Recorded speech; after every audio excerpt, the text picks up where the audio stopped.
احنا عيلتنا كلها زملكاويه.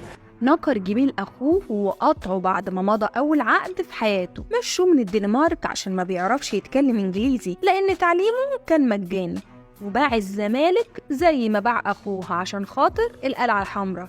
النهاردة هنحكي لكم رحلة إمام عاشور من غزل المحلة لحد ما وصل للنادي الأهلي، وإزاي صدفة غيرت مجرى حياته كلها. إمام عاشور من مواليد 20 فبراير سنة 1998، زيه زي ولاد كتير بيعشقوا الكورة من صغر سنهم، والموضوع وراثة من اخواته. عشان كده من وهو صغير كانوا شايفينه مشروع لاعب ناجح، وكان بيتدرب ليل ونهار لحد ما دخل نادي الإسماعيلي وهو عنده 7 سنين.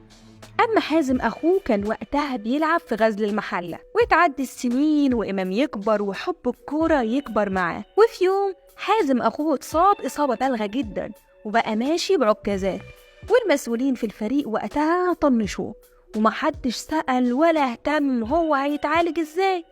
راح واخد أخوه إمام عشان يتسند عليه وطلع بيها على النادي يشوف حل.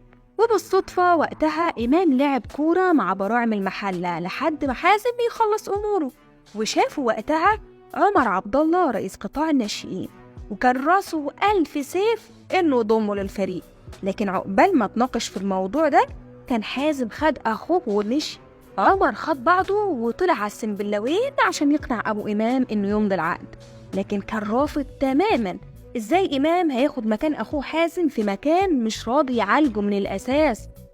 وقال له وقتها أخوك ولا غزل المحلة؟ إمام رد وقال غزل المحلة طبعاً، وراح موقع العقد وباع أخوه في ثواني، جون ورا التاني، وتصعد للفريق الأول وأثبت شطارته. لحد ما تصعد للفريق الأول وحرس الحدود اتعاقد على إعارته لمدة 2 في 2018 و2019. نادي الزمالك قرر يتعاقد معاه باتفاق ثلاثي مع إدارة حرس الحدود وغزل المحلة، وهنا قال إنه عمره ما هيسيب الزمالك أبداً، وإنه وش السعد والهنا عليه، وهاتك يا شتيمة في النادي الأهلي. وأكد في كلامه وقال أنا هفضل في الزمالك لحد ما أموت. وفي شهر يناير اللي فات حب يغير جو ويحترف بره، وانضم لفريق ميتلاند الدنماركي. لكن الموضوع ما طولش غير كام شهر. المتعارف عليه إنه بسبب إصابته وتغيير المدرب، وإنه يعني معرفش ياخد على الجو هناك.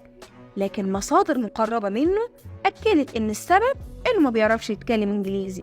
ورجع إمام للزمالك بيته مطرحه التاني، لكن زي ما باع أخوه باع الزمالك، وقرر يروح النادي الأهلي، وقدم اعتذار رسمي للجمهور وكابتن بيبو ولكل الناس، وقال لهم إنه ندمان جدا على كل كلمة قالها، وإنه متحمس جدا يبدأ حياته الجديدة في النادي الأهلي. شايفين إن إمام عاشور ما عندوش مبدأ زي ما الجمهور بيقول فعلا؟